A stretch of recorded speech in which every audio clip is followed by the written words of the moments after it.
All right, boys and girls, it's a Friday night special. We got a playoff picture tonight. So tomorrow, watch out at noon. Me and my dad, we're gonna try to post something. We're recording at noon. Maybe we're gonna try to go live. I don't know. We got a Halloween party that night, so I'll be dressed up. We'll see if he does. Yeah, but let's go into what the playoffs look like this season. If it stopped today, NFC, we have Philly as the number 1 seed, then Detroit, Seattle, Atlanta, Dallas, San Francisco, and Minnesota are the wild card teams. So again, Philly's making it, Detroit, division winner, Seattle, and Atlanta all winning their division. Dallas will be the 5th wild card seed.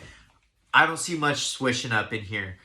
The NFC from 1, the first seed, Philadelphia, to the 8th seed is only 3 wins. From the 1 seed to 11 is 4. I don't see, much switching up. I got the 49ers actually taking on the Seahawks. They play each other December 10th. That might be the game to watch. They play each other twice. So whoever sweeps that division against each other, someone's going to have to go into San Francisco or Seattle and beat the other one at home, get the tiebreaker. Right now, I'm thinking the 49ers are going to do it. If they lose this week, though, it's game over. Seahawks are going to win. This is going to be a big week, as we're going to get to. Atlanta, I have the Saints switching up with them.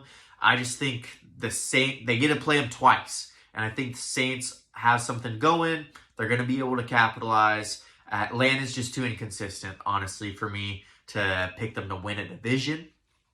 But something coming later. Dallas, I think the only reason they're not winning a division, they're going to be that team that should have, but they're in the Eagles division. I just don't see Philly doing anything else but losing maybe 1 or 2 more times. So Dallas will be the 5th seed. And then the Seahawks are going to be 6th, right up neck and neck with the 49ers. But like I said, I think they're going to edge it out.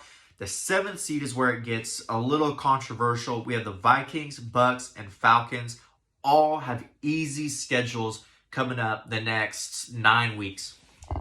Now, the problem, obviously, is there's no Kirk Cousins. And then the Bucks are the Buccaneers. Don't have much faith in them. And the Falcons get to play both of these teams. And they beat the Buccaneers once. So I'm going with the Falcons getting the 7th seed via tiebreaker. I think they possibly have the same amount of wins going into the playoffs, all 3 of them. But Falcons will close it out and be able to win via tiebreaker. Now, the fun stuff is the AFC. Originally, I thought the NFC was going to be a little more difficult for me to pick, but these 9 teams are pretty much solid. Okay, we got Kansas City, Miami, Jacksonville, and Baltimore all winning their divisions, all 6-2. Big week in Germany and Frankfurt, 6-2. Kansas City and Miami will be playing each other. You're going to want to watch that game. You're going to gain an hour of sleep, but you're going to lose some because you're going to wake up so you can watch the game early in the morning. I think it's 5:30 our time, 6:30. I don't know. That's when I get up for work. It's going to feel weird, but going to try to make it and watch. So this could be the possible tiebreaker.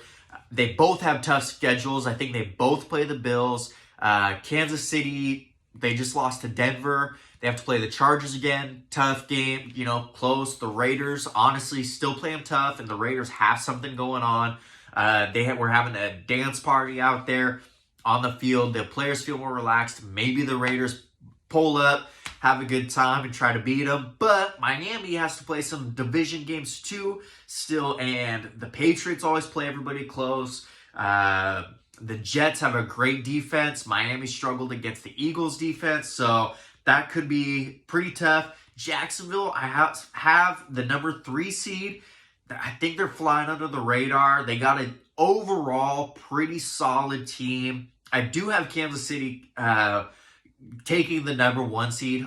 Actually, I think they're going to my prediction, I'll give you my one prediction before tomorrow's episode. Kansas City will win in Germany, but I think they're going to beat Miami by one game in that win column. So, anyways, Jacksonville, 3rd seed. Baltimore, I see getting the 4th seed. They're sitting at 6-2 as well, a game ahead of Pittsburgh. I don't see anyone. I think Baltimore as well as Jacksonville is really flying under the radar.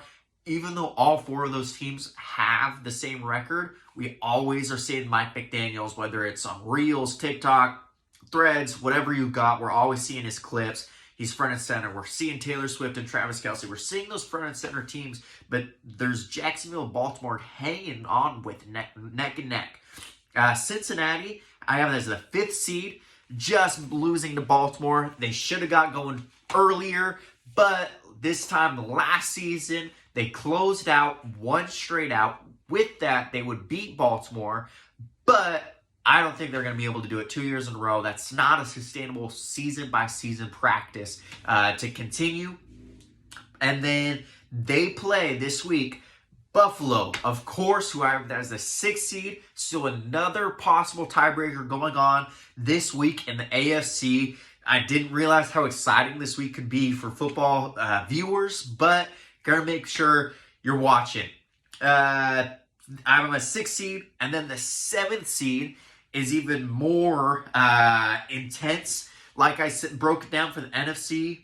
But the 1 seed to the 15th is only 3 wins in the AFC.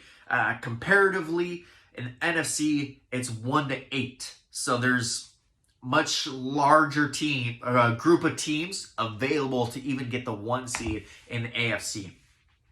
I have Houston, the Jets, the Raiders, and Pittsburgh and Cleveland all being potential contenders who are only 3 away. The Titans are also only 3 away. Excuse me, not all those teams are 3 away. Pittsburgh's only 1. The Jets are 2. Browns are also 2. Titans are 3. Houston 3. And the Raiders are 3. But I don't have the Titans. And I'm a Raiders fan. Yes, they got some going when Mike McDaniels is out of there. Yes, I think they'll win this week against the Giants because interim coaches always win their first game for some reason. Whatever it is, they got nothing to lose. But I don't see them winning out. They have to play the Dolphins. They have to play the Chiefs twice. And they have to play the Chargers. I'm taking all of those as losses. I don't think they'll beat the Chiefs either week. Then they would head in, and they're already 2 games behind Pittsburgh, who would currently have it, and that puts them at 8-9, not even a winning record. Get them out of here. So we have Houston, Jets, Pittsburgh, and Cleveland. Houston only has to play the Bengals, Jaguars, and Jets. Those are the best teams that they have to face so far.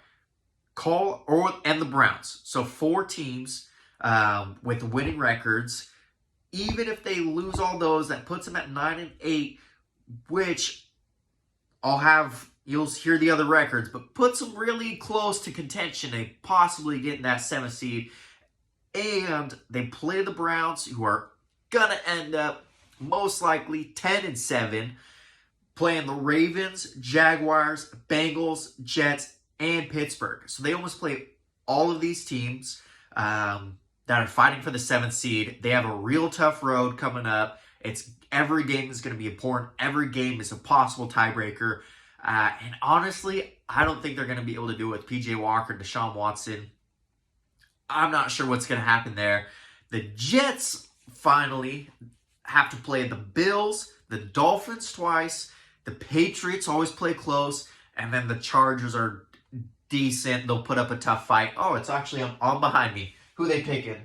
They got the Chargers winning. So, puts the Jets in a tough position. If they lose those games, they're going to end up 9-8. On par with the Texans. So, call me crazy. Call me whatever. Oh, wait. Pittsburgh. They have to play the Bengals twice, the Seahawks, the Ravens, and then the Browns again. If they lose all those games, they also end up 9-8. These are going to be some tiebreakers coming up. The Browns play all of them. A couple of them mix in. Call me crazy, think the Texans might be able to pull it out. CJ Stroud has to step up. Over the last couple weeks, he hasn't got his big points. But the Texans might be able to squeak something out. So I'll call it here first. 7th seed goes to the Houston Texans. But they'll probably lose round 1. Maybe there'll be a surprise. Who knows? We'll see you tomorrow.